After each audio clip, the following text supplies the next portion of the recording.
Effective communication skills for Apex virtual assistants.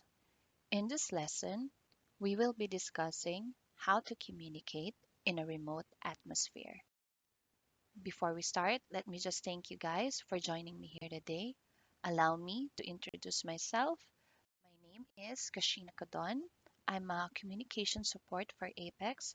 I'm a fellow virtual assistant as well, and I'm also a training contributor with Apex Assistants. So that's me, like a jack of all trades. In this training, I will be discussing how we can effectively communicate with our client in a remote setting. Now, as a virtual assistant, we may work with clients or colleagues from different locations or time zones, right? Making communication a vital part of our work. And effective communication skills can help us to build a better relationship with our clients, understand their needs, and meet their expectations.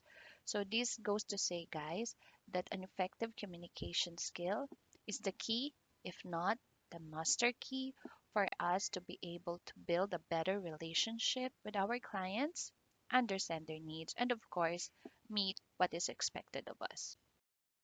Now, in this training, we will be discussing the basics of effective communication on a remote setting. We will also discuss the challenges of virtual communication, the importance of clear and concise communication, and best practices for communicating with our clients and our colleagues as well. Now, understanding communication in a virtual environment. Virtual communication comes with unique challenges that can affect the quality and efficiency of communication.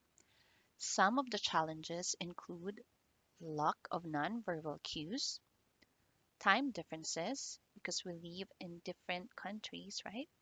Technology issues such as slow internet connection, power interruptions, and the like, and language barriers. Clear and concise communication is critical in a virtual environment to avoid misunderstandings, confusion, or missed deadlines. That's why we will discuss tips on how to communicate more effectively. So, how do we do that? Number one, through email. For email, it's important that we use clear and concise language and keep the subject line short and informative. Also, keep in mind that instead of using paragraphs, long paragraphs, use bullet points or numbered lists to make our message easier to read and avoid using slang or technical jargon that our client may not understand. Also, use a professional tone and avoid using all capital letters, exclamation points, or emoticons. We only use emoticons if it's necessary, okay? Now, video conferencing. For video conference, it's important that we prepare the agenda first and objectives in advance and test the technology before the call. Test the technology meaning we need to make sure that our headset, our microphone, our laptop, our camera, and the likes are working fine. Make sure to use a quiet and well lit environment and dress professionally. Avoid wearing pajamas, guys, okay? Avoid wearing sandals. I know we're working at home, but if we have a video conference, it's always important that we dress appropriately, okay? On every meeting, use the Apex background, which we will be sending you once you go on board to avoid any distracting objects behind. Always speak clearly and avoid talking over others and use nonverbal cues such as nodding or smiling to show engagement. Instant messaging. For instant messaging, it's important that we keep our messages short and direct to the point.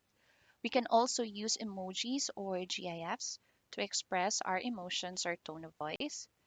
Always remember to respond promptly to keep the conversation flowing.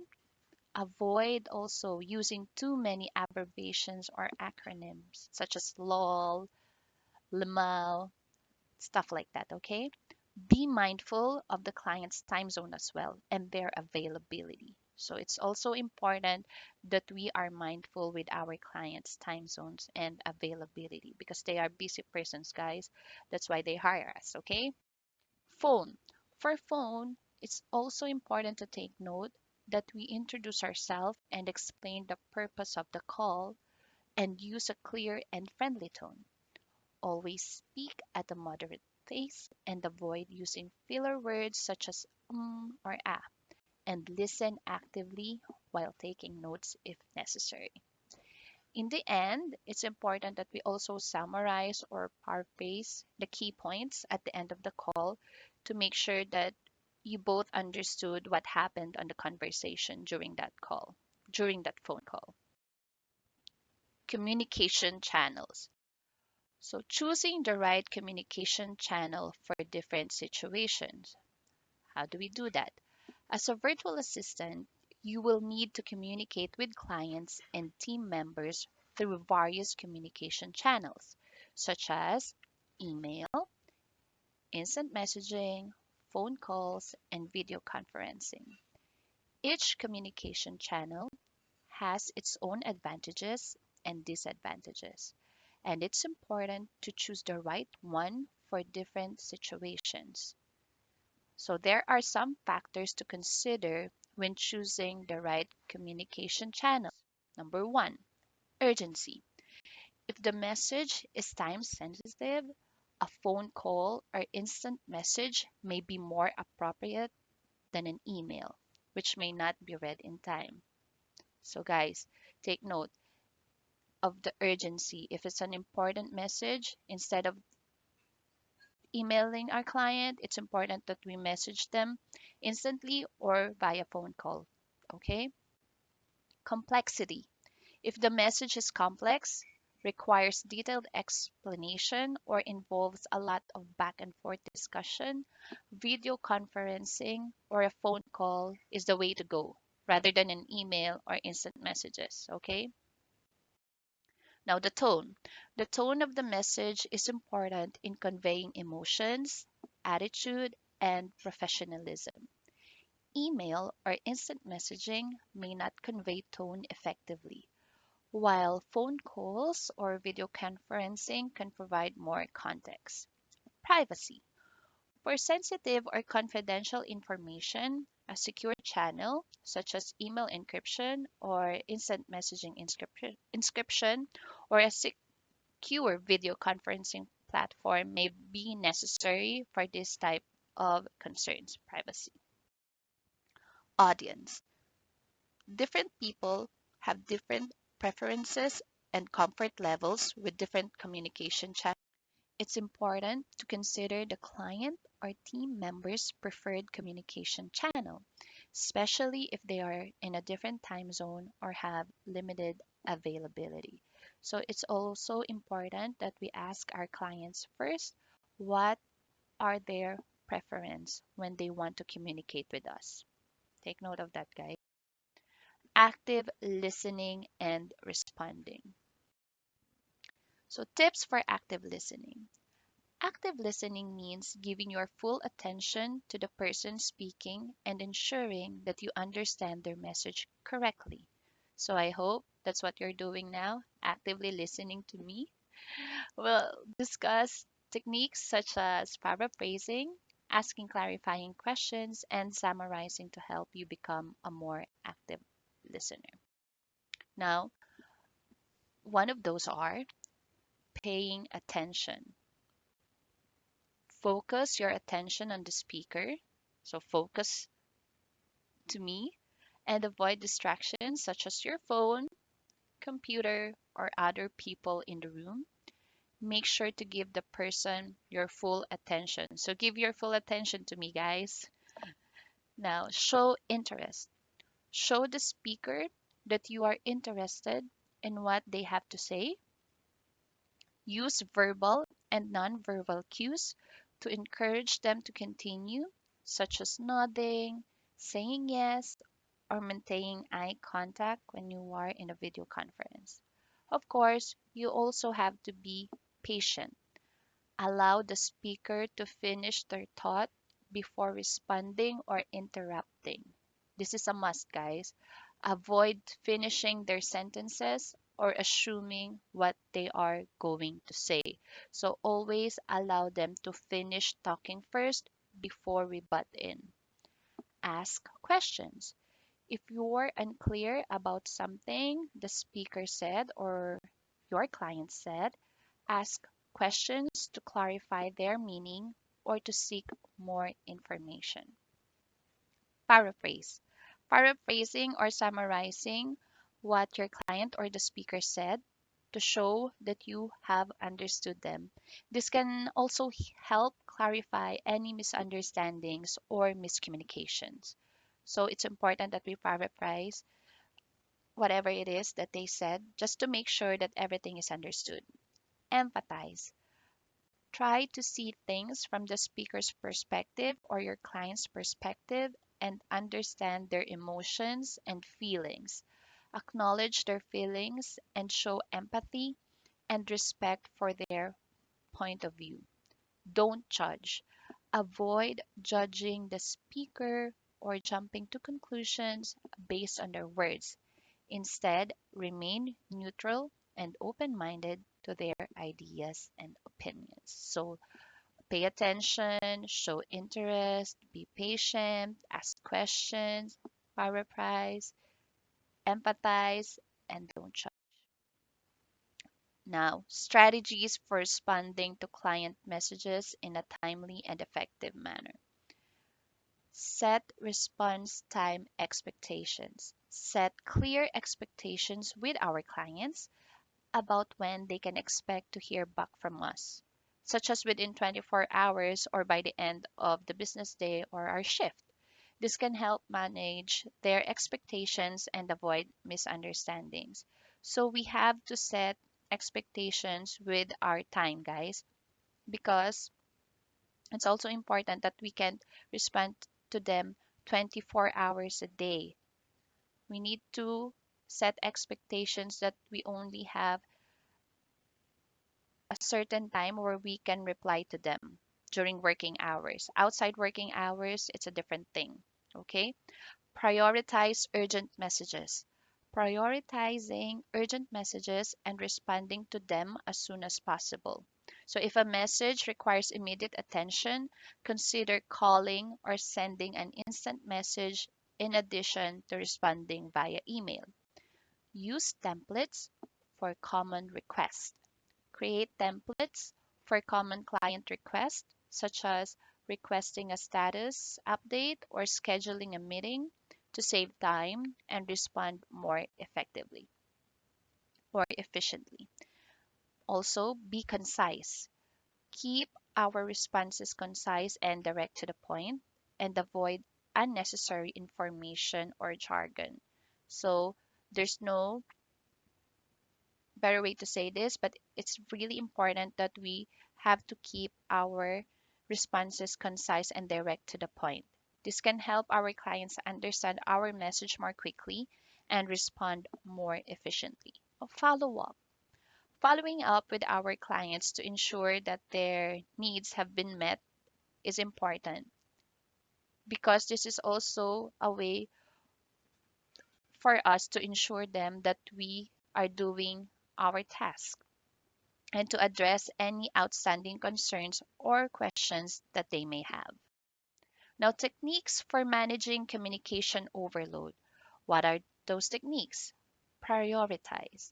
So, prioritize your messages and respond to the most urgent or important ones first. Use tools such as flags, labels, or folders to categorize your messages and keep track of your priorities. So I suggest, guys, that you use a tool wherein you can organize your messages and keep track of your priorities. There's a lot of tools there. You can just Google it. Set boundaries. Setting boundaries for your communication channels, such as specific times of the day when you will respond to messages or specific days of the week when you will not be available. This can help you manage your workload and avoid burnout.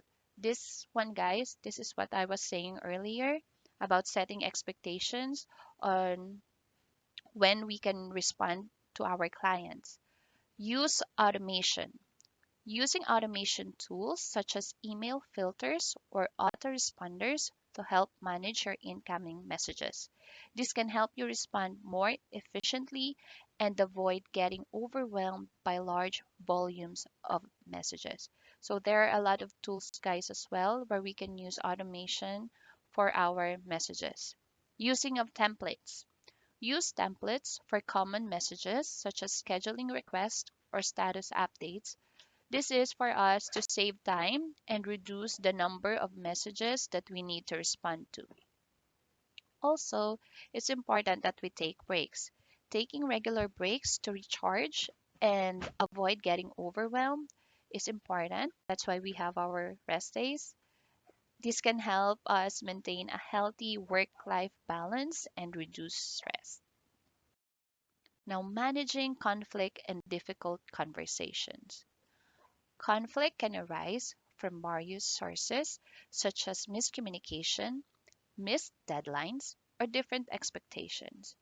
We'll discuss some common causes of conflict and how to avoid them. Here are some common causes of conflict in virtual assistant relationships. Number one, that would be miscommunication. This one, guys, this is the number one common causes of conflict in a client virtual assistant relationship. Miscommunication. um, Misunderstanding can occur due to differences in communication styles, cultural differences, or language barriers. So how do we resolve conflict in misunderstanding? Through miscommunication. So let's resolving conflict related to miscommunication can be a challenging process, but it's important to address it in a timely and professional manner. The first step is to identify the issue by clarifying what was said, what was meant, and where the miscommunication occurred. Communicating clearly is also important. Restate or paraphrase what was said to ensure mutual understanding, and use active listening techniques to show that you value the other person's opinion. It's important to avoid making assumptions or jumping to conclusions.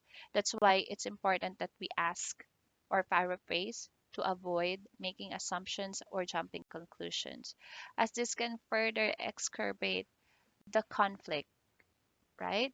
Instead, let's be patient and understanding and make an effort to work together to find a solution that works for both parties.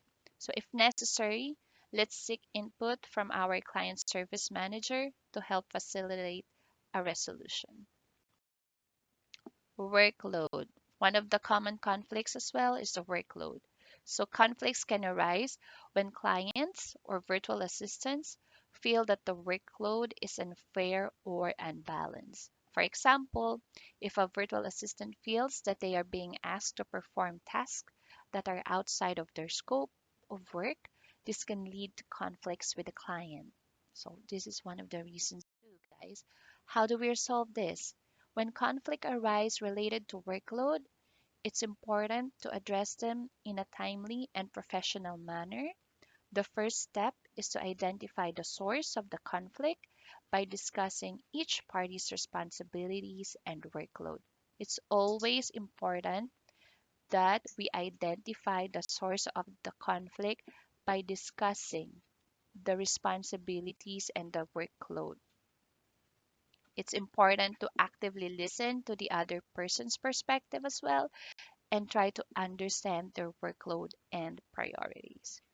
Once the workload has been addressed or identified, the next step is to find a way to balance it. So it's all about balancing, guys, work life balance. This may involve delegating certain tasks, prioritizing the most important responsibilities, or compromising on certain issues. It's also important to be clear and specific when assigning tasks and responsibilities, and to communicate regularly to ensure that both parties are aware of their workload.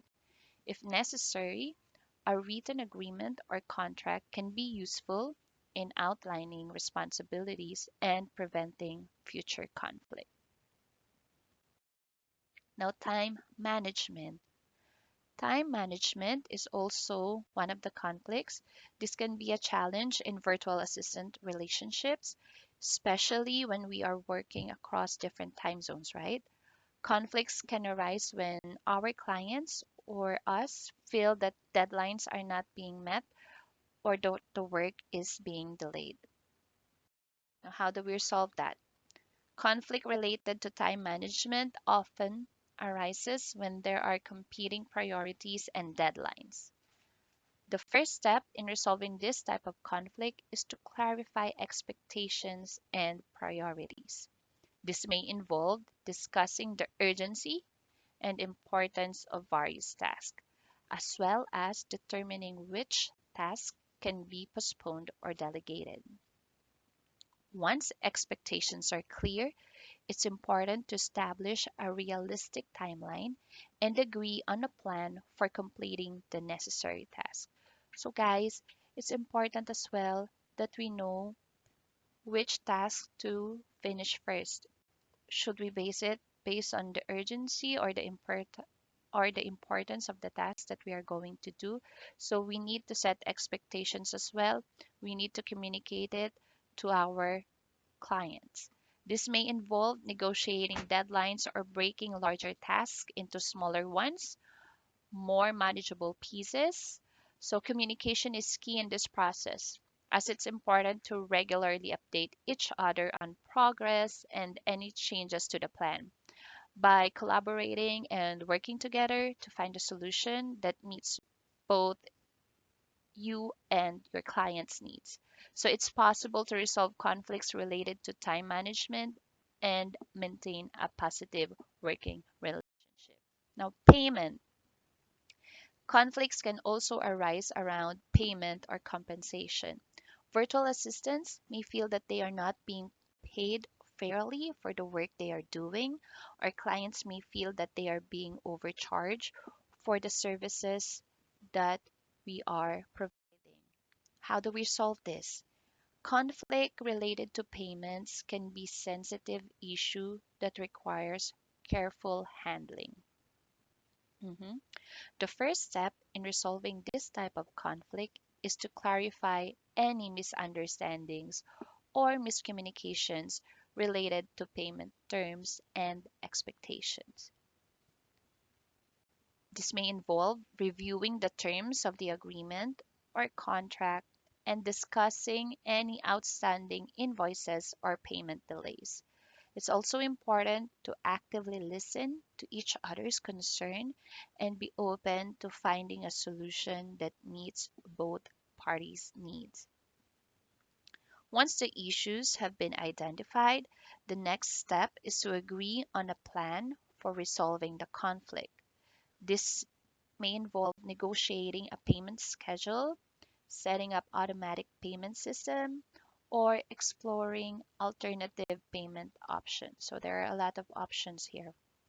It's important to be clear and specific about the payment plan and to communicate regularly to ensure that both parties are aware of the progress. If necessary, it may be helpful to involve your client service manager as your mediator. Now, trust. Virtual assistant relationships are built on trust, and conflicts can arise when trust is broken. So, for example, if a virtual assistant fails to complete a task on time, or if a client does not pay on time, this can lead to conflicts and breakdown of trust. Conflict related to trust can be particularly challenging, right? Because once trust is broken, you can no longer get it back. It's hard. So, as it involves deeply held beliefs and perceptions, the first step in resolving this type of conflict is to identify the specific issues that are causing the breakdown in trust. This may involve discussing past experiences or incidents that have eroded trust and acknowledging any mistakes that may have been made. So it's also important, guys, that we acknowledge any mistakes that we have made and to apologize for it. It's important to actively listen to each other's concerns and be open to understanding each other's perspective. Once the issues have been identified, the next step for us is to work together to rebuild trust. This may involve setting clear expectations. Again, I cannot reiterate this enough. It's important that we set expectations, establishing regular check ins, or implementing accountability measures to ensure that commitments are being met. It's important to communicate regularly and be transparent about any challenges or setbacks. Now, tips for handling difficult conversations with our client. What do you need to do? Having difficult conversations with our clients can be stressful and challenging, right? But there are ways to handle them effectively. Before starting the conversation, take some time to prepare by clarifying the issue, okay? Anticipating possible reactions and planning your approach. When you enter the conversation, first off, you start with empathy and acknowledge the client's feelings and perspectives. So it's also important that we acknowledge the feelings of our clients and be respectful as well. Be clear and direct in addressing the issue and avoid using ambiguous language or assumptions. Listen actively and take the time to fully understand the client's concern. You have to listen actively, guys, about what our clients is trying to say so that we can understand their concerns. When discussing the issue, stay focused on solutions and brainstorm potential solutions together. So you have to talk it out. Follow up on any action items or commitments to build trust and show that you are taking the issue seriously, and remain calm and professional throughout the conversation, even if the client becomes upset or confrontational. Always remember that we have to be professional, even if our clients becomes upset or confrontational. Okay? Always remain calm and professional about it. Okay, guys? Now, conclusion. So, throughout this training session, we covered several important topics related to effective communication in virtual assistant services. There are a lot of topics to discuss, but this is just one of the few things that we think is important. We discussed the importance of building strong client relationships, active listening, choosing the right communication channels, managing communication overload, conflict resolution, and handling difficult conversations with clients. By incorporating these strategies and techniques into your work as a virtual assistant, you can improve client satisfaction, build trust and professionalism, and of course, enhance your overall performance. Suggestions for ongoing communication skill development.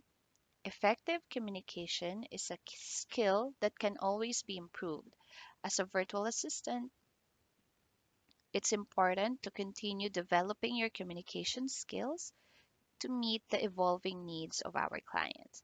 Some suggestions for ongoing skill development include attending workshops or training sessions on communication, seeking feedback from clients and colleagues, reading books or articles on effective communication, and practice active listening and clear communication in your personal and professional relationships.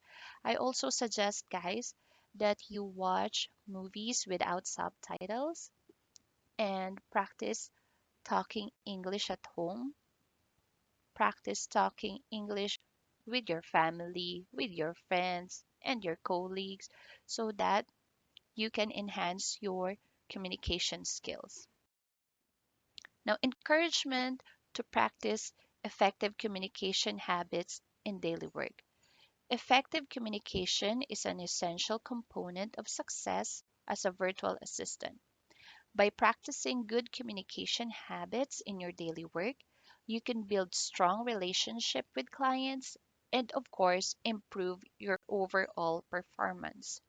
Some effective communication habits to incorporate into your work include responding to messages in a timely manner, actively listening to clients' needs and concerns, choosing the right communication channels, and maintaining a professional and respectful tone in all interactions.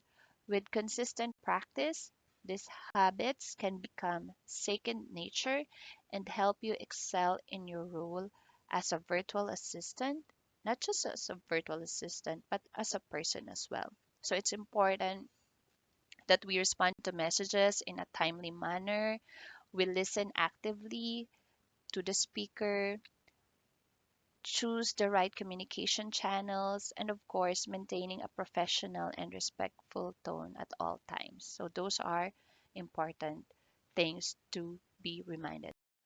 Now, free resources YouTube page. So, you need to utilize and take advantage of our Apex free training library so you can be on your way to be the best VA for your client. And I also suggest, guys, that you search Google or do YouTube for more training, just an added input so that you can be the best VA for your client. All right. Just watch me break it. You're falling.